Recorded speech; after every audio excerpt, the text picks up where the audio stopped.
바이블 칼리지 역사서 세 번째 시간입니다. 자, 오늘 말씀을 통해서 역사서에 대한 내용을 정리를 해보도록 하겠습니다. 오늘 에스라서부터 에스더서까지고요. 이 말씀을 정리하기 전에 우리 지난 시간까지의 이스라엘 역사를 간단하게 좀 정리를 해볼까요? 이스라엘은 하나님께서 땅을 주시기 직전까지 수백 년간 노예였습니다. 유랑민이었죠. 땅이 없는 민족이었습니다. 그런데 하나님께서 창세기 15장에 아브라함에게 말씀하신 것이 있어요. 내가 땅을 주겠다. 그 약속에 근거하여서 이스라엘 백성들이 여호수아서를 통해서 가나안 땅을 정복하고 정착하고 그리고 그 땅을 분배하기 시작합니다. 그리고 여호수아가 마지막에 어떤 메시지를 전달합니까? 이제 그 땅에서 잘 살기 위해서는 하나님만을 섬겨야 된다. 너의 입술에서 율법책을 떠나면 안 된다. 라는 메시지를 남기고 죽음으로 향했습니다.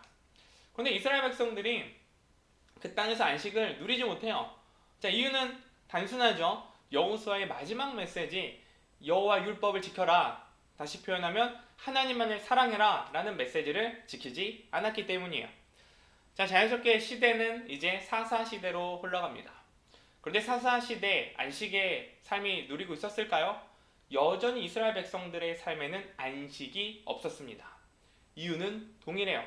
사사 시대에도 이스라엘 백성들이 하나님의 말씀 안에서 하나님의 통치 안에서 살아가고 있지 않기 때문이죠. 사사 시대가 흘러갈수록 샬롬의 시간이 아니라 반평화의 시대, 엔샬롬의 시대가 점점 흘러갑니다.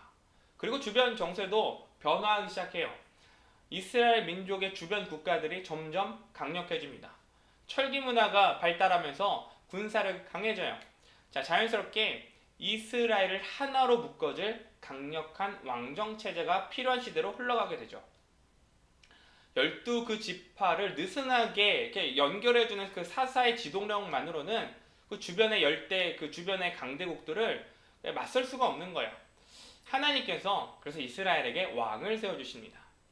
하나님의 선택 안에서 왕을 세워주세요. 자, 무슨 의미일까요? 왕을 세워주셨지만 그 왕을 세우신 분은 바로 하나님이시다. 너희들의 진정한 왕은 하나님이다 라는 메시지를 보여주는 것이 바로 열왕기서 이상의 말씀이었죠.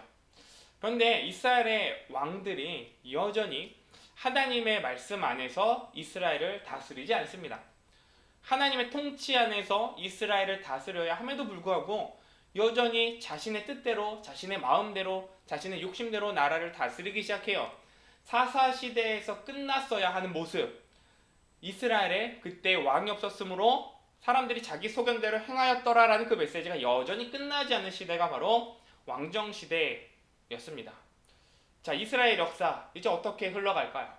이스라엘 역사가 점점 몰락해 갑니다. 그리고 오늘의 말씀 에스라서부터 에스더서까지 말씀이 바로 이스라엘의 그 마지막 역사 구약 시대의 마지막 역사를 보여주는 말씀입니다. 오늘 배운 말씀의 성경의 이름은 방금 언급드렸듯이 에스라서와 느헤미야입니다. 이 성경의 이름은 이 두 성경의 핵심 인물에 따라서 이름이 지어졌어요. 자, 에스라는 어떤 이름의 뜻을 가지고 있을까요? 여호와께서 도우시다. 자, 느헤미야는 어떤 이름의 뜻을 갖고 있을까요? 여호와께서 위로하시다 라는 뜻입니다. 근데 사실 원래 이 두 성경은 두 권의 성경이 아니었어요. 처음에는 한 권이었습니다. 히브리어 성경도 한 권이고요. 그리고 히브리어를 헬라어로 번역한 70인역에서도 한 권이었어요. 근데 시간이 흘러갈수록 이렇게 번역본들이 생기잖아요. 번역본들이 생기기 시작하면서 이 한 권의 성경을 두 권으로 나누게 됐습니다. 그래서 지금 우리가 갖고 있는 성경에서는 에스라서와 느헤미야 두 권의 성경이 되었죠. 오늘은 원래 기록된 그 성경의 한 권수에 따라서 이 두 성경을 하나의 성경으로 해서 같이 역사서 마지막 시간 함께 나눠보도록 하겠습니다. 기록 목적에 대해서 나누겠습니다. 성경의 기록 목적을 우리가 알고 또 파악하기 위해서는 가장 중요한 것이 있어요. 성경이 쓰여진 역사적인 배경에 대해서 그리고 상황적인 부분에 대해서 우리가 이해하는 것이 중요합니다. 이스라엘의 마지막 통일 왕국 시대는 바로 솔로몬 왕정 시대였습니다. 그런데 솔로몬 왕정 시대를 끝으로 이스라엘이 북이스라엘과 남유다로 나뉘게 돼요. 남북 분단 국가가 되는 것이죠. 남유다는 유다와 베냐민 이 두 지파가 이루어져서 하나의 나라가 되고요. 그리고 북이스라엘은 이 두 지파 외에 나머지 10개의 지파가 하나로 모여서 북이스라엘을 건설하게 됩니다. 그런데 참 안타깝게도 북이스라엘이 기원전 722년에 아수르라는 제국에 멸망하게 돼요. 그리고 얼마 지나지 않아서 남유다 또한 기원전 586년에 바벨론이라는 제국에 멸망하게 되죠. 그런데 남유다는 바벨론에 멸망하면서 포로 생활을 하게 됩니다. 나라만 멸망한 것이 아니라 백성들이 자신의 고향 땅을 떠나야 되는 그 상황을 마주하게 돼요. 바벨론 땅에 포로로 잡혀가게 된 남유다. 한 번에 포로로 잡혀간 것은 아니고요. 총 3차에 걸쳐서 포로 수송이 이루어져요. 첫 번째 포로 수송은 기원전 605년 1차 포로 수송이 이루어지고요. 이때 우리에게 익숙한 다니엘이 바벨론에 포로로 잡혀가게 됩니다. 그리고 2차 포로 수송은 기원전 597년이었고요. 그리고 마지막 3차 포로 수송은 남유다가 바벨론에 완전히 멸망한 기원전 586년에 이루어지게 됩니다. 총 3차에 걸쳐서 남유다가 바벨론에 포로로 잡혀가게 되죠. 자, 이제 남유다 백성들은 어떤 생활을 하게 됩니까? 포로 생활을 하게 됩니다. 그리고 시간은 흘러가게 되죠.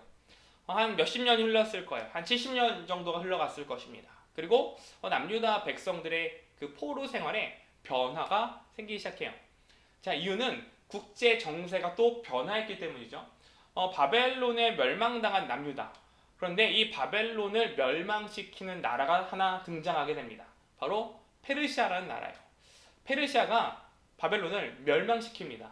그리고 페르시아의 고레스 왕이 남유다에게 이런 명령을 내리는 거예요. 자, 너희들 이제 너희들의 고향 땅으로 돌아가라.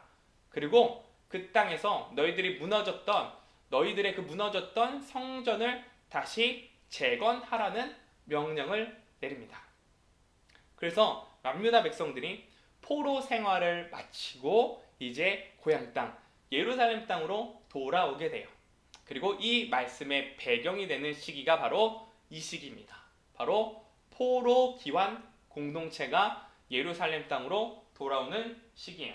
그래서 우리는 예루살렘 땅에 돌아온 남유다 백성들을 포로 귀환 공동체라고 부를 수 있습니다. 이 포로 귀환 공동체 얼마나 돌아왔을까요? 몇 명이나 돌아왔을까요? 1차로 이제 포로 귀환한 자들은 다윗 가문의 세스바살과 그리고 남유다의 여호야긴의 왕 손자 수르바벨을 필두로 해서 남유다 백성들이 돌아왔거든요. 총 49,697명의 인원이 돌아왔습니다. 근데 한 번에 돌아온 것은 아니고요. 3차에 걸쳐서 나누어서 예루살렘 땅으로 돌아오게 돼요. 1차 포로 귀환자들은 이제 에스라서 1장부터 6장까지 말씀에 기록이 되어져 있고요.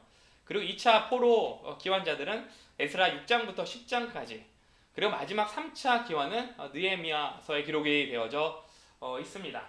자, 이런 배경 안에서 에스라서는 어떤 기록 목적을 갖고 말씀을 기록해 주고 있을까요? 첫 번째는 포로 귀환 공동체 누구일까? 포로 귀환 공동체도 여전히 하나님의 백성임을 보여주는 책이 바로 이 두 성경의 메시지입니다. 그리고 두 번째는 역대기서의 핵심 메시지가 있었어요. 우리 기억나시나요? 역대기의 핵심 메시지는 성전을 중심으로 이스라엘 백성들의 삶이 회복하면 하나님께서 이스라엘 백성들을 회복시키실 것이라는 그 메시지가 있었죠.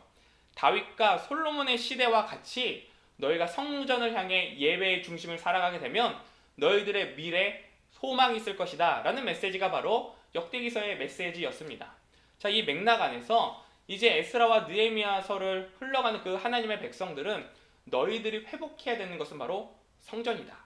그리고 그 성전 안에서 말씀을 중심으로 살아갈 때 너희들에게 소망이 있음을 보여주는 책이 바로 에스라, 느헤미야서입니다.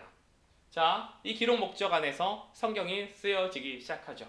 그리고 이 이스라엘 백성들, 남유다 백성들에게 들었던 질문은 바로 우리는 누구인가? 그리고 누가 하나님의 백성일까? 라는 질문이었을 거예요.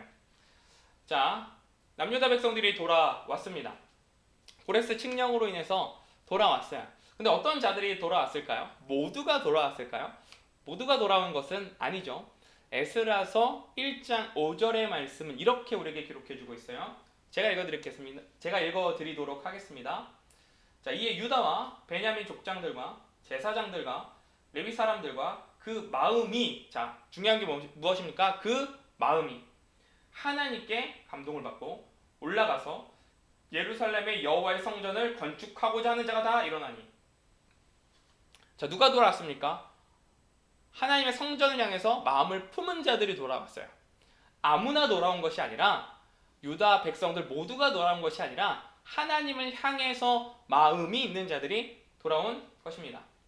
근데 사실 우리 남유다 백성들의 상황으로 다시 생각해보면 돌아오고 싶었을까요? 바벨론 땅에 머물고 있었던 그 포로된 남유다 백성들 고향 땅 돌아오고 싶었을까요? 물론 돌아오고 싶었던 자들도 많았을 거예요.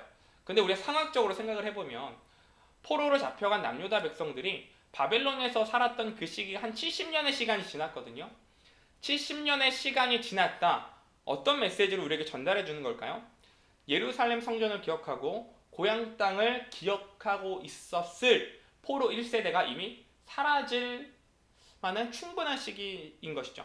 이미 하나님의 땅을 기억하는 자들이 사라지고도 남을 시간이에요. 그렇다면 바벨론 땅에 남아있는 자들은 누구일까요? 포로 1세대가 아니라 포로 2세대, 3세대인 것이죠. 이들은 하나님의 성전 경험했을까요? 예루살렘 성전에서 예배 드렸을까요? 드리지 못했던 자들입니다. 이들에게는 고향 땅, 예루살렘 성전은 자신들의 부모로부터 들은 것이 전부인 세대예요. 하나님의 말씀을 들은 것이 전부인 세대입니다. 그럼에도 불구하고 이들은 하나님의 성전을 향해서 돌아왔습니다. 마음으로 돌아왔어요. 돌아온 자들이 이제 해야 되는 것이 무엇입니까? 바로 성전을 짓는 것이죠. 성전을 짓기 전에 이 낯선 땅에 발을 붙인 이 포로 귀한 공동체 1세대들이 사실 어떤 질문이 가장 먼저 들었을까요? 바벨론에서 수십 년간 살다가 고향 땅에 돌았는데 예루살렘 땅이 사실 편한 땅은 아니었을 거란 말이에요. 익숙한 땅도 아니에요. 아마 이미 한 이민 2, 3세대가 들은 질문들이 있잖아요. 피는 한국인인데 자신들이 머물고 있는 그 외국 땅에서 나는 진짜 누구인가? 라는 질문들이 아마 포로 귀한 공동체 1세대에게도 동일하게 들었을 거예요. 나는 정말 누구인가? 하나님의 성전을 향한 마음을 품고 왔는데 나는 누구인가? 라는 질문이 자연스럽게 들었던 것이죠. 그래서 에스라서와 느헤미야서는 이 질문에 대해서 대답을 해주는 메시지가 있습니다. 자, 너희들 누구냐? 다윗의 하나님, 즉 다윗과 언약을 맺은 하나님이 여전히 너희들의 하나님이다. 너희들은 다윗과 언약을 맺은 그 하나님과 동일한 언약 백성이다 라는 메시지를 이 두 성경이 전달해 줍니다. 그래서 이 두 성경은 하나님을 이렇게 표현해요. 이스라엘의 하나님. 그냥 하나님이 아니라 이스라엘의 하나님이라고 표현합니다. 그리고 이 포로 공동체를 이렇게 표현하죠. 이스라엘이라고 부릅니다. 자, 이 두 성경은 포로 귀한 공동체에게 어떤 메시지를 전달해주고 있는 것입니까? 너희들은 이스라엘의 하나님, 그 하나님의 백성 이스라엘이다 라는 메시지를 전달해주고 있는 것이죠. 그리고 이들은 이제 하나님의 백성이라는 의식 안에 성전을 짓기 시작합니다. 열심히 지었을 거예요. 그런데 하나님의 일들은 참 항상 어려움이 봉착하잖아요. 그러니까 하나님의 성전을 짓는데 난관에 부딪힙니다. 어떤 난관이었냐면 그 땅에 이미 자리 잡고 있는 토착민들이 성전 재건을 방해하는 거예요. 자, 남유다 백성들이 바벨론 땅에 갔습니다. 한 70년의 시간이 지났다라고 말씀드렸어요. 그럼 그 땅에 주인은 남유다 백성들이 아니죠. 그 땅에 머물고 있었던 남유다 백성 이외의 토착민들이 그 땅에 이미 주인이 된 거예요. 자, 북이스라엘이 기원전 722년에 아수르에 멸망하면서 혼혈 민족이 되었다고 말씀드렸습니다. 왜 그랬을까요? 아수르의 정책이 무엇이었습니까? 그들이 정복한 속국들의 상류층을 교환하는 거였어요. 땅을 이주시켜서 결혼시키고 민족의 정체성을 말살시키는 것이 아수르의 정책이었죠. 이 정책에 따라서 이스라엘 땅에 머물고 있는 사람들이 혼혈 민족이 되었습니다. 순수 혈통이 대부분 사라졌어요. 그 땅에 머물고 있는 토착민들이 이제 남유다 백성들이 성전을 지으려고 하니까 방해하기 시작하는 거죠. 페르시아에 상소를 넣습니다. 그리고 그 결과 이 성전 재건이 10년이 넘게 15년 동안 중단이 되기 시작하죠. 자연스럽게 이 포로기한 공동체 어떻게 되었을까요? 성전 재건에 대한 열망 사라져요. 1년도 아니고 2년도 아니고 10년이 넘은 시간 동안 성전에 그 지어야 될 터가 공터가 되어 있잖아요. 재건에 대한 열망이 사라집니다. 그리고 자연스럽게 자신들의 집을 짓는 것에 목적을 두고 살아가죠. 왜냐고요? 그 땅에서 이제 거주하면서 살아가야 되잖아요. 하나님의 성전을 짓는 것보다 자신들의 집을 짓는 것에 더 관심을 두기 시작합니다. 그래서 하나님께서 선지자들을 통해서 말씀하시죠. 학개와 스가랴 선지자를 통해서 말씀하십니다. 학개서에서는 이렇게 선포하죠. 너희들이 판벽한 집에 거주하는 것이 옳으냐? 너희들만 좋은 집에 거주하는 것이 옳으냐? 라고 하나님께서 선포하세요. 하나님의 성전은 공터로 남아있는데 너희들의 집만 좋은 집이 되면 만족하며 살 수 있겠느냐? 라고 하나님께서 선포하시죠. 그리고 이 메시지에 남유다 백성들이 다시 힘을 내어서 성전 건축을 시작하기 시작합니다. 그리고 완공이 되었어요. 예루살렘 성전이 아니라 이제 수룹바벨 성전이 완성이 되었습니다. 성전이 재건되면 이제 모든 게 좋을 것 같죠. 모든 문제가 해결될 것 같았습니다. 그런데 성전 재건이 끝나자 목적과 목표의식이 사라진 남유다 백성들이 나태해지기 시작해요. 사실 더 근본적인 이유는 남유다 백성들이 기다리고 있었던 게 있을 것이었거든요. 그게 무엇이었냐면 바로 다윗 언약이 성취되는 것을 기다리고 있었습니다. 하나님께서 다윗에게 하신 약속이 있었어요. 다윗의 집을 견고하게 세우리라 라는 약속이 있었습니다. 그리고 포로기한 공동체는 이 약속을 붙들고 있었어요. 이제 우리가 성전 지으면 하나님께서 다윗의 후손인 우리의 집을 재건하실 거야. 그런데 변화가 없습니다. 여전히 페르시아는 강대국이고요. 남유다 백성들은 여전히 페르시아의 속국이에요. 삶에 변화가 없습니다. 다윗의 집 재건될 기미가 보이지 않아요. 그래서 남유다 백성들이 그 땅의 토착민들과 결혼하기 시작하죠. 자, 어떤 문제가 생길까요? 이방인과의 결혼입니다. 이방인과의 결혼이에요. 자, 모세가 명령한 것이 있습니다. 이방인과의 결혼을 금지했어요. 자, 그런데 우리 역사서 지난 시간에 배웠던 것처럼 솔로몬 왕, 이 명령 지켰습니까? 지키지 않았어요. 솔로몬 왕의 몰락의 시작점을 우리가 살펴보면 이방 여인들을 후궁과 첩으로 들이면서부터 시작되었거든요. 왜요? 이방 여인을 후궁으로 맺고 또 첩으로 들여오게 되면은 그 집안에 이방신이 들어오게 된단 말이에요. 하나님의 백성의 정체성을 지키기 어려운 가정이 되어집니다. 마찬가지요. 포르기안 공동체, 이방 여인들과 결혼하기 시작하면서 어떤 공동체가 되기 시작할까요? 언약 백성으로서의 정체성을 잃어버릴 수밖에 없는 것이죠. 솔로몬이 이방 여인과 결혼해서 몰락의 길을 겪었는데도 불구하고 그 역사를 알고 있음에도 불구하고 포르기안 공동체가 동일하게 범죄하고 있는 것입니다. 이에 에스라가 하나님의 말씀을 선포하기 시작합니다. 그리고 회개하기 시작해요. 남유다 백성들의 죄를 마치 자신의 죄처럼 회개하기 시작합니다. 그리고 이 모습에 누가 반응할까요? 마음으로 하나님의 성전을 짓고자 예루살렘 땅에 돌아왔던 남유다 백성들도 통곡하며 회개하기 시작합니다. 그리고 에스라가 무엇을 명령할까요? 너희들의 이방 여인, 이방 아내들과 이혼해라 라고 명령합니다. 사실 이 가정을 파탄시키는 이 명령, 어떻게 보면 너무나도 가혹한 명령 같습니다. 그러나 사실 이스라엘 백성들에게 그 남유다 공동체에게 닥친 위기는 민족 정체성이 말살될 위기입니다. 왜요? 이방 여인이 들어왔어요. 가정에는 하나님 이외의 신들이 들어오기 시작합니다. 지금 이 관계를 끊지 않으면 하나님의 백성의 명맥이 끊어질 위기에 처한 것이죠.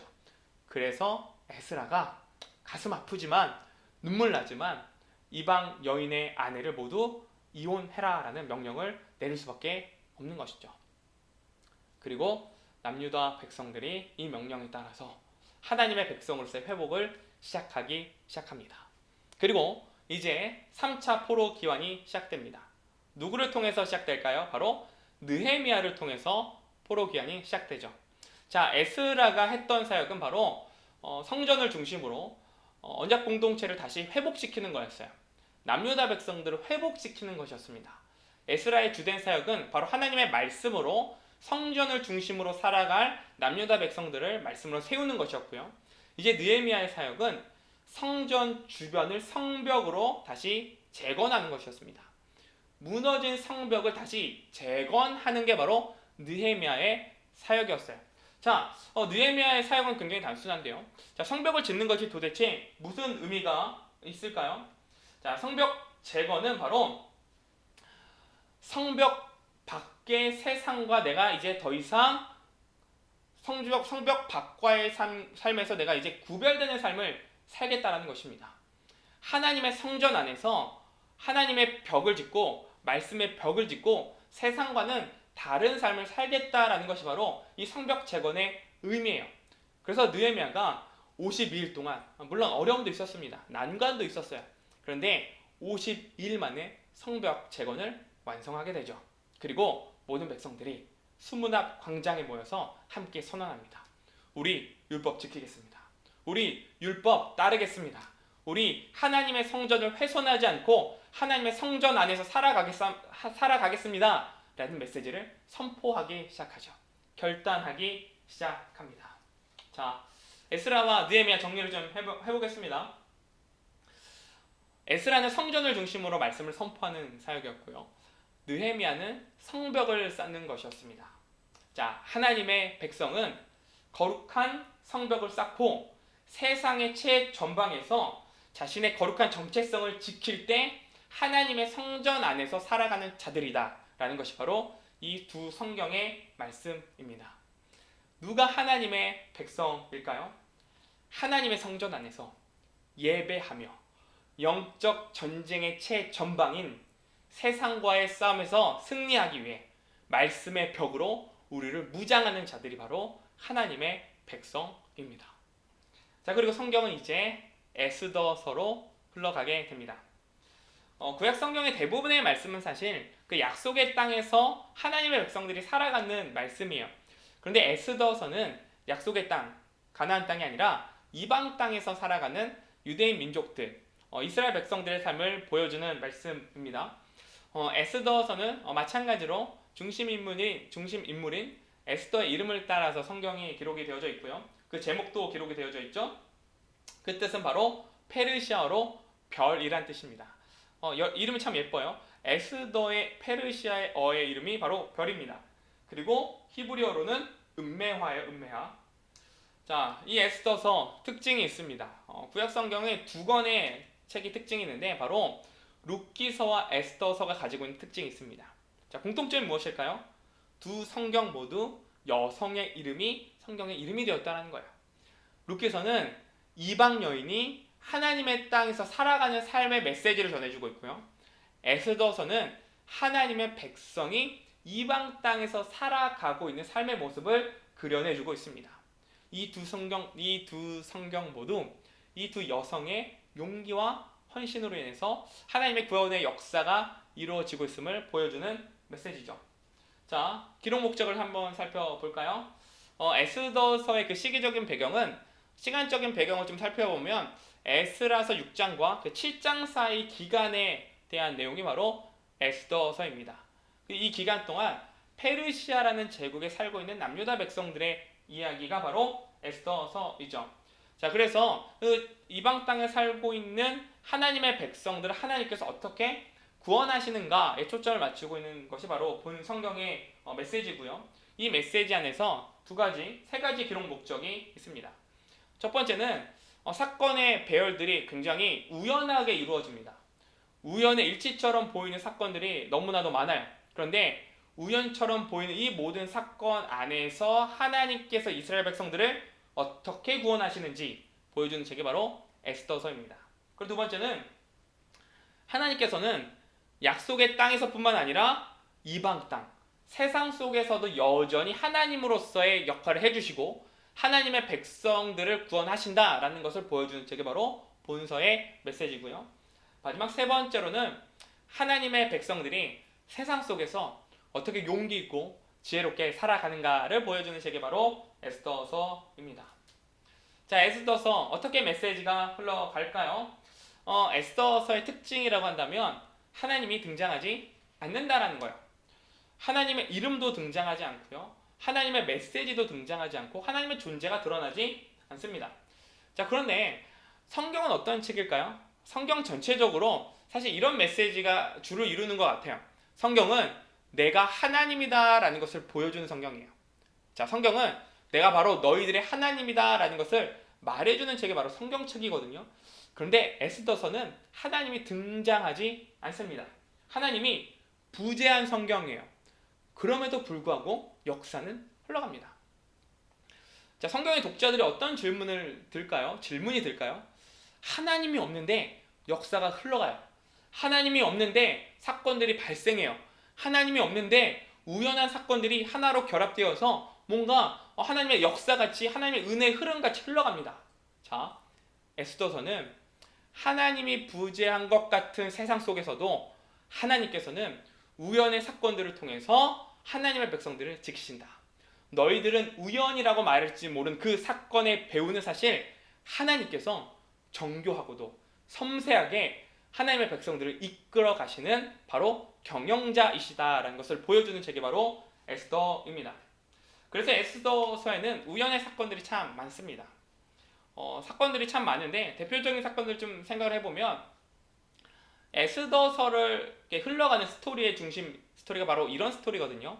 페르시아의 그 총리 하만이라는 인물이 있었습니다. 근데 하만이 유대인인 모르드게가 자신에게 절하지 않자 분노하기 시작해요. 근데 이 분노가 모르드게에게만 향하지 않고요. 유대인 전체에게 향하기 시작합니다. 그리고 유대인 전체를 말살할 계획을 세워요. 자, 이런 계획 가운데 이런 사건들이 등장합니다. 우연한 사건들이요. 모르드게가 어느 날 대궐문 앞에 우연히 앉아 있다가 그 페르시아의 왕, 이때는 이제 아하수에로 왕으로 바뀌거든요. 아하수에로 왕을 살해할 계획을 우연하게 듣게 돼요. 우연히 대궐문 앞에 앉았다가 우연히 살해 계획을 듣게 됩니다. 그리고 우연히 왕에게 충성한 인물이 돼요. 왜요? 이 살해 그 음모를 듣고 에스더 왕후에게 말하게 되거든요.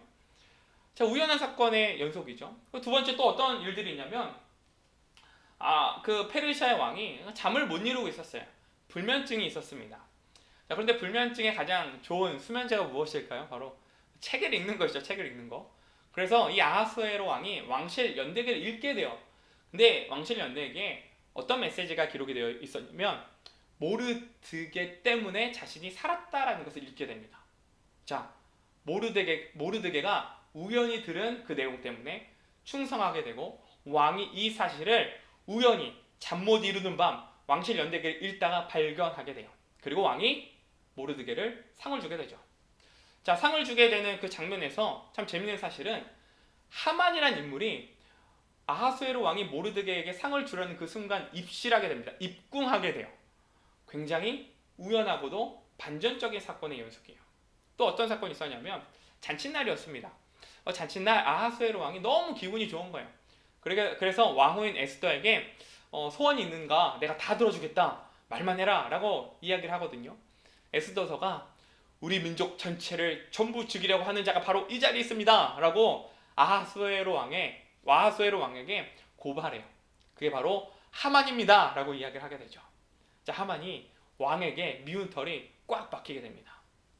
자, 그래서 하만이 에스더를 찾아가요. 그리고 에스더 방으로 찾아가거든요. 그래서 살려달라고 애걸복걸을 합니다. 그런데 우연히 아하수에로 왕이 에스더 방을 들어가요. 그리고 살려달라고 구걸하고 있는 모르드게가 에스더를 겁탈하고 있다라고 오해하기 시작합니다. 그래서 어떻게 될까요? 상황이 완전히 변하게 되는 것이죠. 유대인 민족들을 다 죽이려고 했던 하만이 몰락하게 되는 거예요. 자, 에스더의 배경 그리고 에스더의 사건의 흐름은 뭔가 다 우연히 일어납니다. 우연히 일어나는 그 사건들이 하나로 합쳐져서 뭔가 은혜의 흐름으로 흘러가는 것 같아요. 자, 에스더서 결국 무엇을 말해주고 있는 것일까요? 세상은 우연인 것처럼 보이는 그 사건이지만 그 우연한 사건이 아니다. 역사의 모든 배후에는 하나님이 계시다. 하나님께서 모든 역사의 사건들을 조합하셔서 하나님의 백성들을 이끄신다라는 것이 바로 에스더서의 메시지입니다. 보이지 않는 세상 속에서 우리는 살아가지만, 보이지 않는 하나님을 바라보며 살아가지만, 하나님께서는 우리를 위해서 여전히 일하고 계심을 보여준 책이 바로 에스더서인 것입니다. 에스더서를 살아가는 하나님의 백성들, 세상에서 살아가고 있습니다. 페르시아라는 이방 땅에서 살아가고 있어요. 그러나 그들은 좌절하지 않습니다. 그들은 굴복하지 않습니다. 세상 힘에 무릎 꿇지 않아요. 오히려 더 용기 있게, 헌신 있게 하나님의 백성으로서의 정체성을 지키면서 살아갑니다. 그게 바로 에스더서의 메시지였습니다. 역사서를 좀 정리를 해볼까요? 역사서가 우리에게 말해주는 사실은 무엇일까요? 하나님께서 우리에게 약속하신 것이 있었죠. 바로 안식의 땅에서 살아가는 것이었습니다. 그런데 역사서를 통해서, 이스라엘의 역사를 통해서 보여주고자 하는 하나님의 메시지는, 하나님의 백성은 하나님의 성전 안에서 말씀의 벽으로 세상과의 전투에서 싸워 나갈 때 거룩한 성전된 우리의 정체성, 하나님의 백성의 정체성을 지키며 살아갈 수 있다라는 것을 보여주고 있습니다. 하나님의 백성이 누릴 수 있는 진정한 안식은 하나님의 말씀을 중심으로 세상과의 싸움에서 말씀으로 승리할 때, 말씀의 벽으로 세상과 싸워 나갈 때 그 안에서, 성전 안에서, 하나님 안에서 누릴 수 있는 것임을 성경은 우리에게 보여주고 있습니다. 역사서 마지막 시간이었습니다. 이 메시지를 통해서 하나님의 말씀과 하나님의 우리 마음들이 우리에게 깊이 남겨지기를 소망합니다. 감사합니다.